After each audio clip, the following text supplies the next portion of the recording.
Good morning, good morning, good morning. It's Wednesday, the 11th of December. Good morning, Paul. Morning, Zach. What day? What was it? Wednesday, the 11th of December. That's the one. Michael Brown will be very pleased to know that I'm doing this from a quiet location and not sitting underneath a cathedral bell a la last time, yesterday. Though I do want to ride the little mini train that goes around at some point. There he is. Right, invite co-host. All right, co-host invite sent. Then we can do the legals because, as we know by now, Mr. Michael Brown does not trust me if I do them without him being present. Good, Hello, Mr. Michael Brown. good morning, Ryan. Good morning, everyone. Are you Morning. doing your cabinology again this morning? No, oh, look at you with the long words. I'm surprised you knew what it meant. It's just being really camp, isn't it? Oh, God. Anyway, legals. Nothing discussed on this spaces session constitute trading or investment advice or infers any kind of endorsement by PIQ Global Limited, Traders PIQ or PIQ Suite, or indeed the affiliates and the hosts, which, as you know by now, is Mr. Michael Brown and myself, Mr. Paisley. But no, to answer your question, I'm in a much more quiet location today. Good. Well, I am certainly very pleased to hear that, and I'm sure all of our remaining listeners will be very pleased to hear that as well. Yeah, And unless yeah. people are just coming for the bell ringing now, Well, one or the that other. and the small chance that I get kidnapped by Randy Priest live on air. 'Cause that Oh, no. felt like that was going to happen yesterday. My Oh, boyish God. good looks, but anyway, moving on very swiftly before I get ejected from Malta. Yes, very quickly indeed. Good morning, everybody. It was a very quiet day yesterday, to be completely honest with you. I think it was a combination of, firstly, everyone waiting for the US CPI data that we get a little bit later on today, and secondly, everyone realizing that it is, a couple of weeks before Christmas and really just putting their feet up, to be completely honest with you. So markets were relatively choppy across the board, although we did have a very marginal risk-off bias with the S&P and the Nasdaq both closing lower to the tune of around 0.3%. Markets elsewhere just taking a bit of a random walk, to be completely honest with you. Some modest selling in the Treasury curve. We also had the dollar trading relatively choppy, ultimately ending the day up by about 0.25%. The biggest losers in the FX world were the Aussie and the Kiwi dollars. They were down by about 1% apiece. Obviously, the Aussie on the back of the dovish RBA decision, and the Kiwi just kind of riding lower along with that move. We did, though, see gold trade higher, starting to find it shine once Oh more. God! Gold. Spot gold trading north of the 50-day moving average for the first time in 2 weeks yesterday. Despite the quiet market conditions, there was quite a lot of news flow. Just to note a few of the main headlines, we did have supply out of the US yesterday, a 3-year auction that tailed the when issued by 0.1 basis points, so nothing too concerning. That 3-year auction comes ahead of 10-year supply later today and 30-year supply on Thursday. In terms of headlines, quite a lot of bad news doing the rounds in terms of the London market. Ashted, they are the 25th biggest stock in the FTSE. They're going to move their listing to the United States. Bloomberg also out with a report this morning that IPO volumes in London this year are at their lowest level in, I think, a decade, and actually that London is now at risk of falling out of the top 20 venues worldwide for Ah, firms do looking to you go public. So do you mind if I ask you a question on this? go on. Well, question slash asking your opinion. How much of this is to do with UK PLC, and how much of this is to do with the management of LSEG? Um, that's a very good question, actually. Wow. Well, no, I'm dining out on that one all day. And we really could go off on a tangent here. I think it's a bit of both, to Yeah, be completely yeah, I honest with agree. you. And I think the big, one of the big things that you didn't mention is actually the risk appetite of local investors, Yeah. which, as anyone who is familiar with the London market will attest to. Basically, the biggest players in the London market are pension and insurance funds, and they are not going to be, taking a punt on the latest hotshot AI tech But startup. this is it, They right? want things that are very, very safe and Well, reliable. But the reason, yeah, I completely get that, and you're absolutely right. But the reason we haven't got those more glamorous companies, which would encourage more speculative investors and investors from further afield, because this, remember, it's very easy to invest in a foreign stock market. You know, it's not like you have to be London based to trade on LSEG or the London Stock Exchange Group. Um, so it, to me, it does come back to, why aren't we encouraging these, impressive startups and, impressive kind of new companies and new types of companies to come to market in London? And I get what you're saying, completely agree, it's a little bit of both. But Mm. increasingly, I believe that this is just LSEG poor management. I just it just Well, there are a lot of regulatory issues around it as well. well, yeah, true. Again, to go back to, I mean, we keep going back to the tech sector, but that's because Well, basically yes, because that's what it is. and Everything is. effectively every new company is a tech company these days. Actually, I tell you what. On that note, I used something called Claude for the first time yesterday, and it blew my mind. Some little Yeah, but you AI thought it was a gadget. butler. Well, I did think it was a man at first, but I'm still convinced there's a little man in a box somewhere. Anyway, we digress. Anyway, The sorry. one thing that the listing rules in London, they are substantially different to what we see elsewhere, particularly in terms of the amount of shares that need to be offered, and also how the voting rights need to be allocated. And we know that a lot of these tech firms, the founder or the co-founders, they want to maintain majority voting control, even if Tell they me send about their it. put their company public, and that's kind of at odds with the attitude of the London market. But yeah, we go on about that one all day. Sorry. Moving Yes, moving away on. from London, it looks like airline revenues are going to be Oh flying God. next year, according to the Oh, IATA.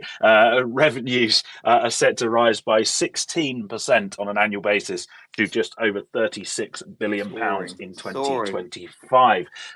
Indeed, they're taking God. off. Moving to French politics, of course, Emmanuel Macron, he sat down with pretty much every political party in France yesterday and was discussing how they can get themselves out of the hole that they are currently in. Bloomberg reporting that Macron is aiming to install a new prime minister and avoid fresh French legislative elections before 2027. Good luck with that, I think, Yes. is what most people would say in reaction. Sticking with politics, but moving to the United States, we heard from incoming President Trump yesterday. He was posting on his Truth Social network saying that anyone investing $1 billion or more in the United States will get expedited permits, including but in no way limited to all environmental approvals. So clearly trying to stimulate some big infrastructure projects in the United States. I think pretty much every president who's come into power ever has talked about Yeah. infrastructure. I mean, you look at the first Trump presidency. How often did we talk about an infrastructure package, and it just didn't happen? So my expectations are relatively low on that one. We also heard from the current president, a bloke called Joe Biden, if anyone remembers him. He is, according to Bloomberg reporting, apparently going to kill off the Nippon Steel US Steel deal. US Steel were down about 20% after hours yesterday, so it seems like the prospects of that Just getting done have rusted oh, away somewhat. that though. Oh no, sorry, that was too laboured. Just on that though, I can't remember if I mentioned it on this show or if it was just the Friday fix with the Alpha Pix lads that I mentioned it on. One interesting thing about this Nippon Steel, US Steel thing is if Nippon Steel buy US Steel, what ticker does that free up? And who would be interested in that ticker? Yeah, X. there you go. I'm playing a bit 4D chess here Well, and saying that yeah, massively. well, I think stranger I things think have Musk happened. is raising enough money in the private markets to not worry about that. But anyway, last but by no means least, just going back to the tech sector very briefly. There was some news out on Apple yesterday that I'm going to be completely honest with you, I don't understand, so I'm just going to read it out. They are, and I quote here, going to bring global star satellite connections to the Apple Watch. Great. Answers on a postcard if anyone knows what that means. I'm still with a trusty analog watch on my wrist, and I don't think that'll be changing Also, just anytime soon. oh no, that's Google with the old quantum computing. That's kind of a bit of a game changer. If anyone answers on a postcard, if that's going to kill Bitcoin or not, I've seen 20 post threads about how quantum computing kills Bitcoin, and I've seen 25 post threads on how it doesn't kill it, and both from seemingly experts. So yeah, answers on a postcard on that one. Unfortunately, my personal little Bitcoin guru, I've not got around to asking him yet. So if you know the answer, let us know. Indeed. That is pretty much it from me in terms of yesterday. Perfect, perfect, perfect. Thank you very much. So, a few headlines from this side from our dear friend Zach. Hello, Zach. I can see you listening. Starting off with the yuan. The yuan and other non-dollar currencies saw pressure while commodities fell after Reuters reported Chinese top leaders and policymakers are considering allowing the yuan to weaken in 2025. So, brace for higher trade tariffs, reflecting China's recognition that it needs bigger economic stimulus. I'm still very much firmly in the camp that until I actually see stuff being actioned and money spent, it's all fart no poo on that front. There's certainly yuan to watch Oh as well. God! And do you know what the really annoying thing is? I've added a equity story at the end, and I've actually put on my notes just to give MB a chance to pun it up. And Oh no. you've already exceeded your pun quota. So I don't know what we're gonna. I might just drop it off. Anyway, bond traders are taking chips off the table, opting for a more neutral stance before Wednesday's, that's today, U.S. consumer price data, which will be decisive in setting expectations for whether the Federal Reserve cuts interest rates again this month. That's according to Bloomberg. What is the current pricing, my friend? Well, I'm not at my screens at the moment, but when I last looked, about 85% in favour of a 25 So basis it's going point to cut take a next fair Wednesday. amount to move the needle away from it being odds on then. Yes. Cool. Chinese corn imports are expected to total just 14 million tons in the current season, less than half of their peak during a buying spree a few years back. This offering fresh evidence of how China's economic slowdown and property crisis have battered consumer confidence and thus demand. That's from Bloomberg. Again, myself and the awesome Angie Setzer do our daily Ag Market Blast, which is just before the US Open, so check that out. She's incredibly good at ag markets, if that's your flavour. Qatar's 50 billion sovereign wealth fund is preparing to deploy its cash more aggressively ahead of a petrodollar windfall that could ultimately double its size. So that's one to watch. You know, again, check PIQ is raising, so if they want to throw some money my way, I'll happily take it off them. Hedge fund launches in 2024 expected to drop to the lowest level since 2000, with only 123 new funds by Q3. That's compared to a peak of 697 in 2017. That's according to Reuters. A couple of geopolitical headlines for you. Sorry, 500 billion, not 50 billion. Zach just tells me there. I'm guessing I did say 500 billion, didn't I? Sorry, I meant the Qatar Wealth Fund was 500 billion. Thank you, Zach, for pointing that out to me. Geopolitical news, a couple of headlines. He has his He uses, does. He doesn't he? really does, mate. He really does. I'm as shocked as anyone. Anyway, geopolitical headlines. South Korean police raided President Yoon's office on Wednesday, and one of his top lieutenants has tried to take his own life. So, you know, that story is still developing. I'm hoping perhaps. Helen Thomas from Blonde Money will be able to talk about this a bit more details in our political blast that we do tomorrow. So one to keep an eye on for that. Also, she will definitely be diving into French politics, and obviously Michael was speaking about that just now. What else is going on? China said on Wednesday it takes necessary measures to defend the country's sovereignty and will not tolerate separatist activities, as Taiwan reported another rise in Chinese warplanes around the island and called on Beijing to halt provocations. And a few equity headlines for you. General Motors says it will stop funding the development of robo taxis as its majority owned cruise business sorry, given the considerable time and resources that would be needed to scale the business and with an increasingly competitive robo taxi market. I'm not sure, I'm still way off ever trusting one of those. I know there's a lot of people using the Waymo ones over in the US, but anyway, one for them. Well, and And you could just drive yourself. Oh no, you haven't got a license. Sorry. I haven't got a license, mate. I can't touch the pedals. I'll get there before you do. Um, Nvidia could face a fine of up to $1 billion under Beijing's antitrust probe. We did touch on this yesterday. This is widely seen as a retaliatory move against Washington's escalated chip restrictions, according to some experts, and that's in the SCMP. Um, Very similar to the SCMP, we got the S&P Global Ratings on Tuesday downgraded Intel's credit rating to BBB, triple B, from triple B plus, on slow business recovery and uncertainty following management changes. And Elon Musk has got a couple of headlines here.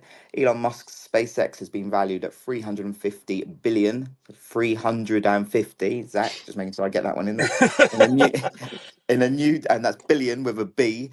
In a new deal to purchase employees' shares, making the rocket and satellite maker the world's most valuable private startup. Just on that, I was actually talking to the Alpha lads last Friday about this, and we were kind of looking for the whole idea that SpaceX is likely to be one of the first to float on the Texas exchange when that opens up, and trying to compare it to other markets, you really can't, because they have literally they are the only commercial space company that's got any traction, and boy have they got some traction.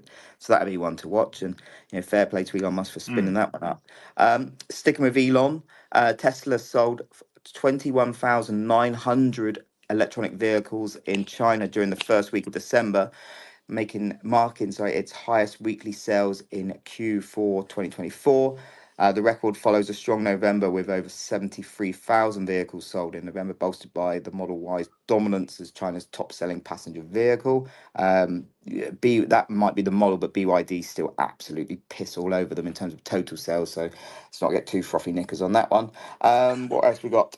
Moving over to Europe, a forthcoming report on Switzerland's response to Credit Suisse's collapse may lead to tighter regulations for UBS and other systematically important banks. Criticism is expected for FINMA and the Swiss National Bank over perceived shortcomings in managing the crisis, which culminated in UBS's state-backed acquisition of Credit Suisse. And again, I'm going to give it because he deserves a chance to give us some more puns. And it literally says in my notes, finally, just to give MB a chance to pun it up, Domino's Pizza is one of 4 bidders circling Wingstop's UK franchise business, competing with private equity groups to buy the fried chicken shop chain. Come on, give me a pun.